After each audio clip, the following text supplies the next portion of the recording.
जाए तो जुगों जुग के पाप कर्म क्षण में नष्ट हो जाते हैं। जिस प्रकार आग की एक छोटी सी चिंगारी हजारों मन घास के ढेर को जलाकर राख बना देती है, उसी प्रकार अंदर के सारे कर्मों की सफाई होती है। जब तक आत्मा का परमात्मा के साथ मिलन नहीं होता तब तक जीव का आवागमन से पीछा नहीं छूटेगा। इसलिए सारे धर्मों को छोड़कर रात के 3 बजे 2 आंखों के बीच में ध्यान जमाने की कोशिश करो। यह विधि रोज बार बार करने से एक ना एक दिन हमारा ध्यान परमपिता परमात्मा में लगने लग जाएगा और आत्मा परमात्मा में मिलकर परमात्मा का रूप बन जाएगी। यह इंसान अपने जीवन में जैसी जैसी संगति करता है उस संगति का प्रभाव सीधे तौर पर हमारे बस ये लंबा कोर्स है, करते जाओ, वृत्तियाँ घटती जाएंगी तो परमात्मा की तरफ जुड़ता जाएगा। बस ये तरीका जुड़ने का, और कोई तरीका नहीं है। जब तक कितने यत्न करो, अंदर ये प्रकृतियाँ चल रही हैं, वेग तंग कर रहे हैं, अहंकार क्रोध मौजूद है, ये कितने उल्टे लटको फिर भी नहीं मिलेगा, ना कोई भेद लगेगा।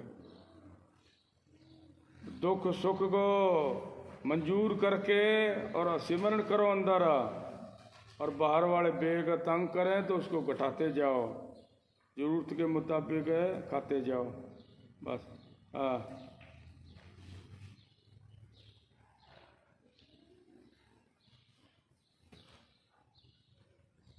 जब हम किसी धनवान व्यक्ति को देखते हैं तो हमारे मन में भी वही इच्छा उठती है कि हम भी उसी व्यक्ति के समान धनवान हो जाएं। उसी तरह हमारे पास भी कोठे बंगले कारें हो जाए। जैसी संगति वैसी मन की गति। संगति का प्रभाव मन पर असर करता है, बुद्धि बदल जाती है। जैसे अगर कोई गोरा आदमी काले व्यक्ति के पास बैठ जाए तो उसका रंग काला नहीं होता, उस काले व्यक्ति के समान बुद्धि हो जाएगी।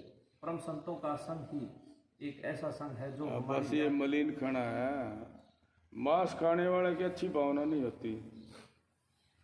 आप फिर वो भावना शुद्ध नहीं करेगा तो परमात्मा की प्राप्ति कैसे कर सकता है। अब बात रही नशे की, शराब के अंदर अहंकार है। जितनी देर वो नशा रहेगा, चाहे उसको भले की कहो बुरे की कहो, नहीं उसके लगेगी। बस इसी तरह वो चाहे सारी जिंदगी बैठा रहे नशे में, परमात्मा का कोई टिप्पा नहीं लगेगा उसके।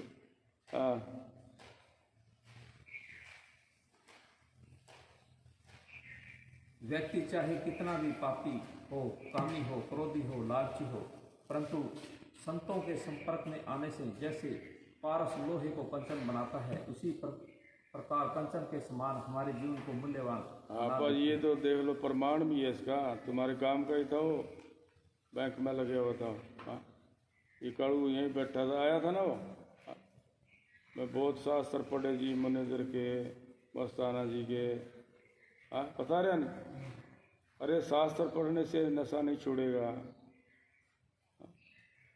वचन को मानेगा और इसका त्याग करेगा फिर छोड़ेगा। बताया था, नहीं छोड़ सके तो क्या न, देख लो क्या लाभ उठाया उसने। ये अगर उसको पकड़ लेता टिप्पे को कभी त्याग दूंगा, मर जाऊंगा पर नशा नहीं करूंगा, तो बचा देती कि नहीं। तो फिर बस ये लाभ लेना था, आके संतों के पास है, पूछते हो और फिर उल्टे फंस जाते हो। फिर आने से क्या लाभ है? लाभ नुकसान का पता नहीं है तो फिर आने से क्या फायदा है? हमारे तो कोई फर्क नहीं पड़ता नशे से, 2 मिनट मत्था मार के चला जाएगा। और उसने प्राणी ने क्या खट्या है, दुख। सतगुरु की कारागिरी। पारब्रह्म संत मैनेजर महावीर साहिब जी फरमाते हैं कि यह इंसान दुनिया में आकर सारे सुख भोग लेता है, तरह तरह के पकवान खाने में, अच्छे अच्छे कपड़े के, सुंदर महलों मकानों में रहने के सारे आनंद ले लेता है, परंतु सतगुरु ने जो असली आनंद और असली खुशी अंदर रखी है उसका पता नहीं लगाया। वह खुशी नाम वाले रास्ते पर चलने से गुरु की कृपा द्वारा हमारी आत्मा अनुभव करती है, जो परम संतों ने बेहद बताई है। अगर उस खुशी को अपने अंदर में हासिल कर लोगे तो बाहर वाले सारे सुख सुविधा के साधन फीके लगने लग जाते हैं, तुच्छ लगने लग जाते हैं। बस ये क्यों बाहर तो पैसे ले रहा था बैंक में, अच्छी तनख्वाह मिलने की ठाठ हो रहे थे, शाम को मारे पौआ, क्या करना है राम का। बस ये है क्यों, जब काल है मौका थकाता है कि मैं देखता हूँ तेरे को संतों की संग कैसे सुनता है। कि मैं देखता हूँ तेरे को, तू वचन मान के कैसे शराब छोड़ता है। अब फिर उसको देख लो, काल मिट्टी पलीत कर देता है। इसी तरह जाओ तो कोई लाभ उठाओ वचन का, नहीं तो मना, जाने के भी लिए मना किया उन्होंने।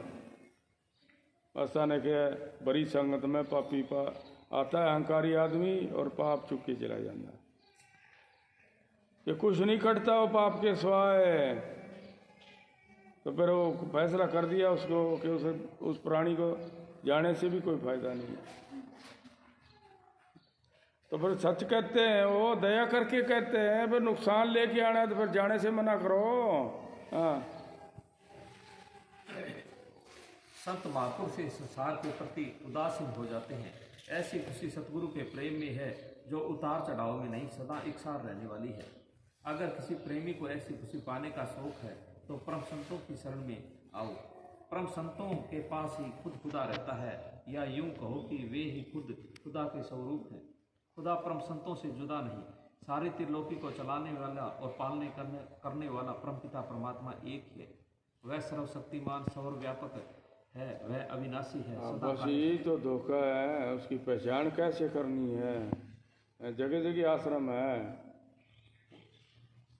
ये तो नाम ही अनेकों है, आश्रम भी अनेकों है। कोई किसी के नाम पे है, कोई किसी के नाम पे है। हमने भी तो मल्लूराम के नाम पे बना रखा है। फिर इस मल्लूराम के नाम के ऊपर बना के दरबार बना के कोई पाप कटना, पाप उतारना था। पाप कटने से तो फिर डबल दोषी हो जाता है। बस ये भी धोखा है, उसकी भी सच्चाई और झूठ की पहचान कैसे करनी है ये देखो। दो बातें, एक झूठी है और एक सच्ची है, और इतने सारे बैठे हो, फैसला कर सकते हो?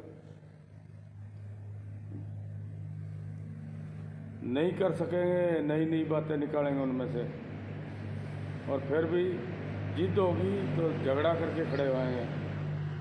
फिर भी उससे नहीं सलटेगा 20-30 आदमियों से तो कचेड़ियों में चले जाएंगे। बात दो ही है, कितनी लंबी हो गई। जिंदगी सुधार ली, जिंदगी तो 50-60 साल की है, 2 टिप्पे कितने लंबे कचेड़ियों में चले गए।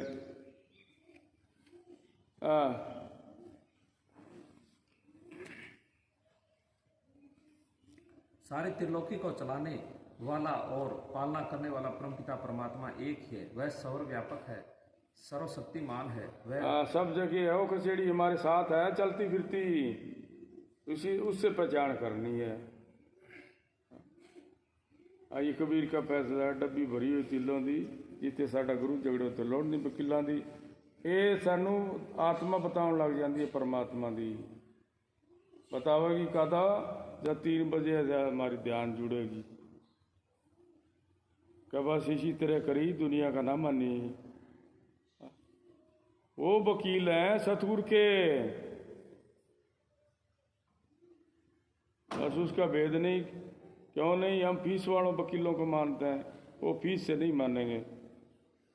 फीस लेने का तो काम ही नहीं, क्यों दे नहीं है उनके, फिर फीस कैसे लेंगे? वो जेब नहीं है उनको पैसे डालने के लिए, फिर पैसे डालेंगे कहाँ? हो नहीं, हमारे को दे रहे हैं, वो कृपा की दे, हमारे को कृपा की माया दे रहे हैं, वो पैसे नहीं लेंगे। हाँ, इंसान ने प्रेम के अंदर अपने मजहबों के अनुसार मालिक के अनेकों नाम रख लिए। हिंदू जिसे राम कहता है, क्रिश्चियन कहता है, मुसलमान खुदा अल्लाह कहता है, ईसाई जिसे गॉड कहकर पुकारते हैं। वह मालिक सभी इंसानों को समान दृष्टि से देखता है।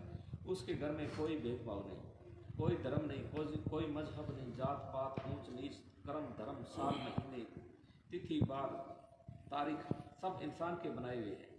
जब भी कोई प्रेमी सतगुरु परम संत मैनेजर महावीर साहिब जी से सत्संग के बारे में, या घर की नींव रखने के बारे में, या किसी दुकानदारी के मुहूर्त के बारे में पूछते कि कौन सा तिथि बार या दिन अच्छा है, तो परम संत मैनेजर महावीर साहिब जी फरमाते कि दिन और रात मालिक के बनाए हुए हैं, जो सभी अच्छे हैं। वर्ष महीने तिथि बार इंसान के बनाए हुए हैं, अपना कारोबार चलाने के लिए कि फलाने वर्ष महीने तिथि वार को यह काम हुआ था या आगे करना है। अब वैसे तो देखो संतों ने कबीर तो फैसला कर गया, पल पल का वक्त का इंतजार। ये तो अनजान आदमियों की बात है, कल करेंगे, परसों करेंगे, या अगली साल में करेंगे, या कोई महीने में करेंगे। महीना 30 दिन का है, साल 12 महीनों की है, और दिन 12 घंटों का है। किसी प्राणी को भेद के कौन से घंटे में तने अच्छी बात कही, कौन से में बुरी कही। है किसी प्राणी को याद कि मैंने कि दिन में किसको गाल निकाली, किसको भला किया। अरे दिन तो 12 घंटा का है, कोई आधे घंटे पहले किसी को बुरा भला बोल रहा हो, याद है किसी के? बताओ। नहीं, ये भूत बाणी लगा रखी है इस मन ने, किसी के याद नहीं रहने देगा। इसको यादगिरी करने के बाद कबीर ने किया है कि एक पल साल बराबर उम्र जारा कौन करे। एक पल पल का वक्त का इंतजार कर रहा हूं मैं तेरा, फिर बसता हूं इस काल की कहानी से।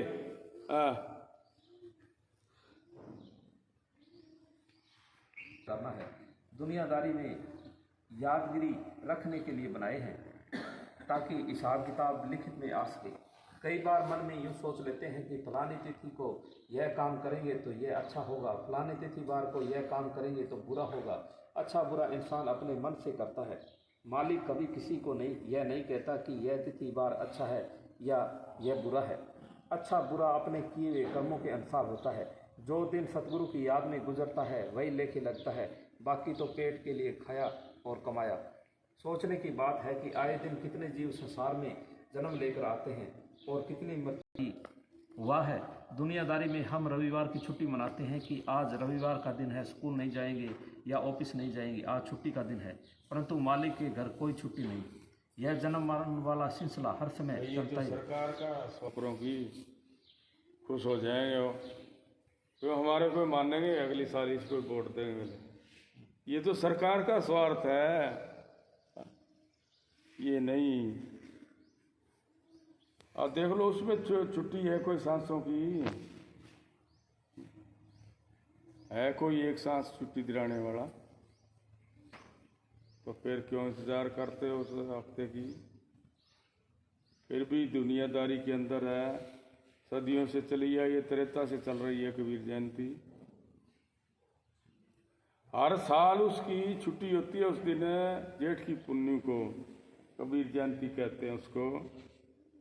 अगर सत्संग भी हमने कई बार किया है तो फिर कबीर तो नहीं दिखाई दिया उस जयंती में। तो फिर अफसरों का कैसे कल्याण हो जाएगा दीतवार वाली छुट्टी में? नहीं, ये स्वार्थ की बात है। ये स्वार्थ का मतलब नहीं है। वो तो साल में याद रख ले फिर भी अच्छा है, इसीलिए संतों को जन्मदिन बताया है।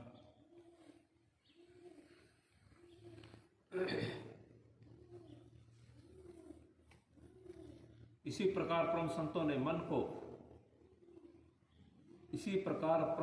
ने मन को मालिक के भजन सिमरन ना करने की छूट नहीं दी।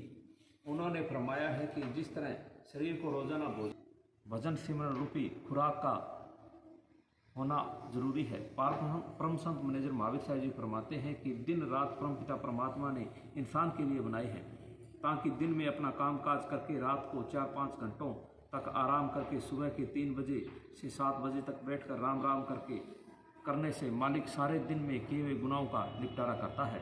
अगर मालिक दिन रात नहीं बनाता तो इस जीव को आराम करना भी नसीब नहीं होता, क्योंकि यह जीव फिर हर समय मन को ये दुख पड़ जाता है ना, फिर वो काल कूटता है अंदर, उसका भेद नहीं।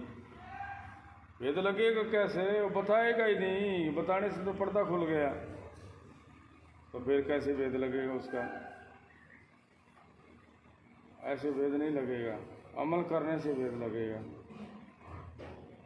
और याद रखने से भेद लगेगा कि इसको बुरी भली कहने से ये कष्ट आया है। सतगुरु जी कहते हैं कि जब इंसान मकान बनाता है तो मकान के लिए कितना सामान इकट्ठा करना पड़ता है। पहले मकान के लिए जगह लेनी पड़ती है, फिर ईंटें लानी पड़ती है, फिर बजरी सीमेंट सरिया लाना पड़ता है। महीना 2 महीना का समय लगता है। चिनाई करने के लिए मिस्त्री मजदूरों को लगाना पड़ता है, तब जाकर मकान तैयार होता है। फिर हम मकानों की शोभा देखकर बनाने वाले मिस्त्रियों की तारीफ करते हैं कि बड़ा कुशल मिस्त्री है, जिसने बड़ा सुंदर मकान बनाया है, बड़ी कारीगरी लगाई है। उसकी तारीफ तो कर दी, कभी यह न सोचा कि उस मिस्त्री को बनाने वाला कौन है, अंदर सोचने समझने के लिए दिमाग देने वाला कौन है। जिसने इंसान को बनाया है उस परमपिता परमात्मा को तो हम भूल ही गए। देखो माता के गर्भ में कैसे बच्चा तैयार करता है, कैसी हड्डियां बनाई, मांस बनाया, खून बनाया, नाड़ियां बनाई, हाथ पैर बनाए, मुंह बनाया, दांत बनाए, जीवा बनाई, कैसे आवाज़ फिट किए, बाल बनाए, कान बनाई, दिमाग बनाया, आंखें बनाई। कितनी मेहनत करके 270 दिन में अपना स्वरूप बनाकर गर्भ से बाहर निकाला है। तब मस्ताना जी फरमाते हैं कि मौज खुशी में उस सतगुरु ने तेरी रचना रचाई, प्रेम बसोली मार मार के गद्दी खूब गढ़ाई, फिर जल से खून बनाया, खून से चंदी बस ये सच्चाई की तरफ तो याद ही नहीं हमारे वहाँ। बाहर की बात है ये भी, अंदर की बात है। हाँ? बच्चे पे समझाया है। एक ज़्यादा से ज़्यादा फुट की थैली है, उसमें देख लो सारा जिस्म बना दिया उसने। हर बार तो एक डॉक्टर ने 10 बाई 10 का कमरा बना के उसमें इंतज़ाम किया है ऑपरेशन का, जोड़ तोड़ का। हाँ? फिर भी उस हड्डी को तो नहीं बना सका, सपोर्ट तो लगा दिया उसने। हाँ? उस 10 फुट कमरे में लेके उसने सपोर्ट लगाई है। अगर जो एक फुट की 10-12 इंच की जगह में इतना जिस्म बनाया है, वो कौन है? बाहर तो डॉक्टर तो पतियां लेके खरीदेगा पहले, फिर भी औजार लेगा पहले, और फिर भी वो कोई जगह हड्डी भी जरूरत पड़ी तो हड्डी भी खरीद के लाएगा। खून की जरूरत पड़ी तो खून भी खरीद के लाएगा।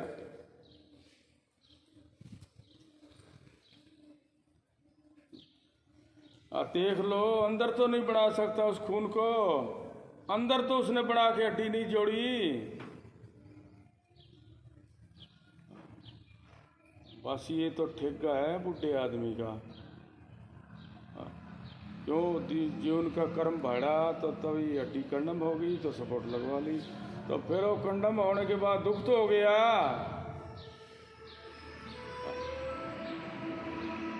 न्याल हो गया, मेरा जुड़ गया हड्डियाँ।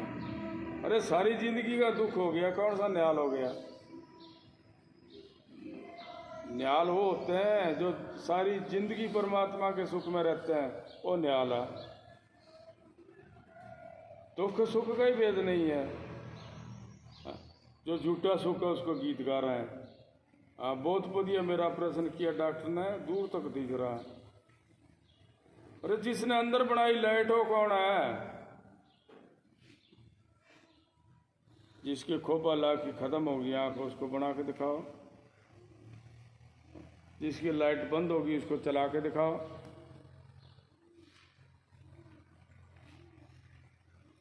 तो फिर ये सच्चाई झूठ का दो ही बात है। जाड़ा उतार के तो दिखा सकता हो, अंदर लाइट बना तो नहीं सकता। तो फिर सच्चा वो जाड़ा उतारने वाला है, वो बनाने वाला है। तो बनाने वाला सच्चा है तो फिर क्यों वकीलों को ठगाते हो?